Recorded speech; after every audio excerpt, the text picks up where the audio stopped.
Supreme court में civilians के फौजी अदालतों में ट्रायल के खिलाफ इंट्रा कोर्ट अपील पर आज भी समाअत जारी रही और जस्टिस अमीनुद्दीन खान की सरबराही में सुप्रीम कोर्ट के आईनी बेंच के सामने वजारत दिफा के वकील ख्वाजा हारिस ने अपने दलाइल मुसलसल तीसरे दिन भी जारी रखे, जबकि आज एडिशनल एडवोकेट जनरल पंजाब ने मुजरिमों को कैद तन्हाई में रखने से मुतालिक रिपोर्ट भी अदालत में पेश की है। आज समाअत के आगाज़ में एक बार फिर वजारत दिफा के वकील ख्वाजा हारिस ने सिविलियंस का मिलिट्री ट्रायल कलअदम करार देने से मुतालिक 5 रुकनी बेंच का फैसला पढ़कर सुनाया और दलाइल देते हुए कहा कि फैसले के मुताबिक तमाम बुनियादी हकूक मौजूद हैं जिनकी वजाहत कर दी गई है। आर्टिकल 8(3) के मुताबिक जहां जिक्र है उसे मानते हैं, तहम शहरियों का मिलिट्री ट्रायल कलअदम करार देते वक्त आर्टिकल 233 की गलत तशरीह हुई।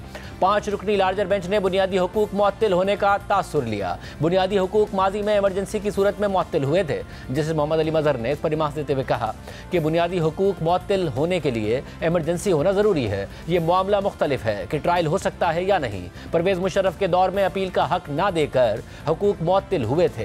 ख्वाजा हारिस ने कहा कि आर्टिकल 233 का फौजी अदालतों के केस से कोई ताल्लुक नहीं था। आर्टिकल 233 को आर्टिकल 8(5) की तशरीह दुरुस्त साबित करने के लिए छेड़ा गया। आर्टिकल 233 में बुनियादी हकूक मुअत्तल करने की बात नहीं है। आर्टिकल 233 में इमरजेंसी की सूरत में बुनियादी हकूक मुअत्तल होने की बात की गई है। जस्टिस जमाल खान मंदुखेल ने इस पर रिमार्क दिए कि सदर मुमलिकत के पास इख्तियार है कि बुनियादी हकूक मुअत्तल कर सकें। एग्जीक्यूटिव सदर मुमलिकत के ऑर्डर पर अमल दरामद कराती है। ये तमाम इख्तियारात एग्जीक्यूटिव के हैं, तो कोई और कैसे इस तरह के मामला देख सकता है।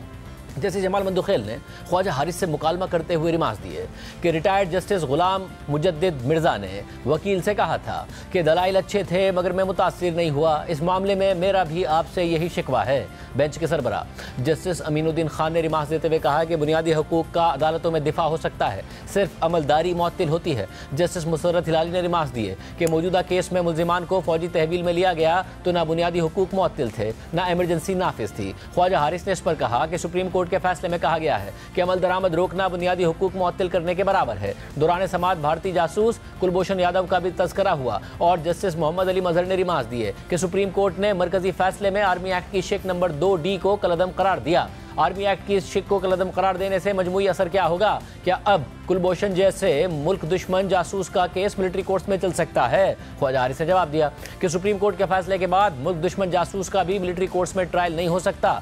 जस्टिस जमाल खान मंदुखेल ने इस मरहले पर सवाल उठाया कि हम अपने प्रोसिक्यूशन के निज़ाम को मजबूत क्यों नहीं कर रहे। जस्टिस हसन अजहर रिजवी ने रिमार्क दिए कि GHQ पर पहले भी एक हमला हुआ जिसमें शहादतें हुई। कराची में एक दहशतगर्दी की कार्रवाई में एक तैयारे को तबाह कर दिया गया और शहादतें हुई। उन वाक़यात में फौजी तनसीबात पर हमले हुए, शहादतें हुई। ये तमाम मुकदमात कहाँ चलाए गए? तैयारा साजिश केस में एक आर्मी चीफ बैरूनी दौरे पर थे, उनके जहाज़ को हाईजैक करने की कोशिश की गई। इस पर जैसे जमाल खान मंदुखेल ने जवाब रिमार्क देते हुए कहा कि वो महज इल्ज़ाम था। जस्टिस मुसर्रत हिलाली ने रिमार्क दिए कि यह केस मिलिट्री कोर्ट्स के वजूद का नहीं बल्कि इख्तियार समाअत का केस है। कौन सा केस मिलिट्री कोर्ट्स में चलेगा, कौन सा नहीं चलेगा, ये तफरीक कैसे की जाती है? जस्टिस नईम अख्तर अफगान ने ख्वाजा हारिस से मुकालमा करते हुए रिमार्क दिए कि आप सवालात की भरी हुई बास्केट लेकर जा रहे हैं, एक बास्केट में मेरा सवाल भी ले जाएं। 9 मई के वाक़यात में 103 मुल्जिमान के खिलाफ मिलिट्री कोर्ट्स में केस चला, बाकी केसेस इंसदाद दहशतगर्दी की अदालतों में चल रहे हैं। ये तफरीक कैसे की गई? कौन सा केस मिलिट्री कोर्ट्स में जाएगा,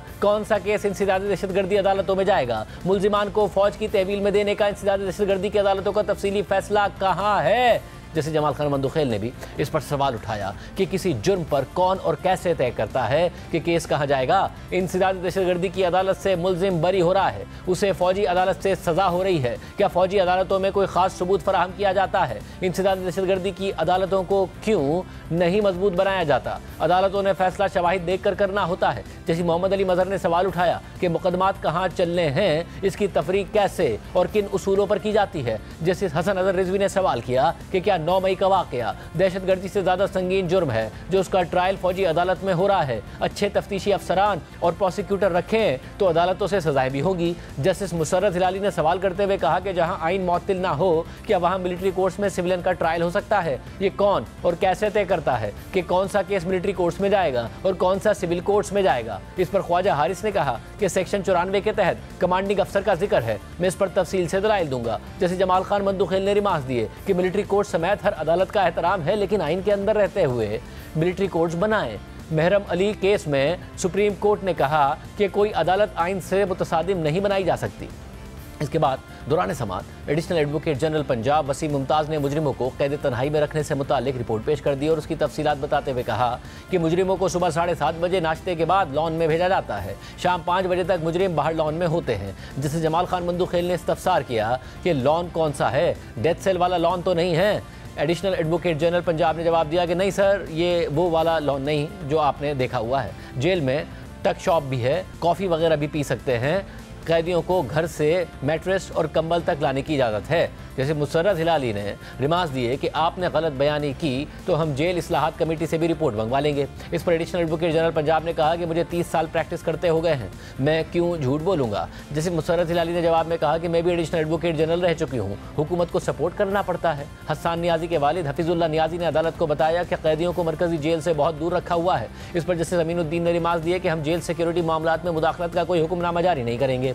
सेशन जज जेल का दौरा करके अदालत में रिपोर्ट दाखिल कराएं। वकील सलमान अकबर राजा ने इस मरहले पर कहा कि सजा याफ्ता कैदियों को अपील के वकालतनामे के लिए वकील से मिलने की इजाज़त नहीं दी जा रही। जस्टिस मोहम्मद अली मजहर ने इस पर रिमार्क्स दिए कि जेल मैनुअल के तहत वकालतनामे पर दस्तखत का हक सबको हासिल है। वकालतनामे की इजाज़त पर किसने इनकार किया, नाम बताएं। किसका वकालतनामा लेकर गए और किसने इजाज़त नहीं दी, उसका नाम बताएं। वकील सलमान अकबर राजा ने बताया कि सजा याफ्ता कैदी ब्रिगेडियर रिटायर्ड जावेद अकबर के वकालतनामे पर दस्तखत नहीं करने दिए गए। जेल हुक्काम को इस हवाले से अदालत हुक्म जारी करे।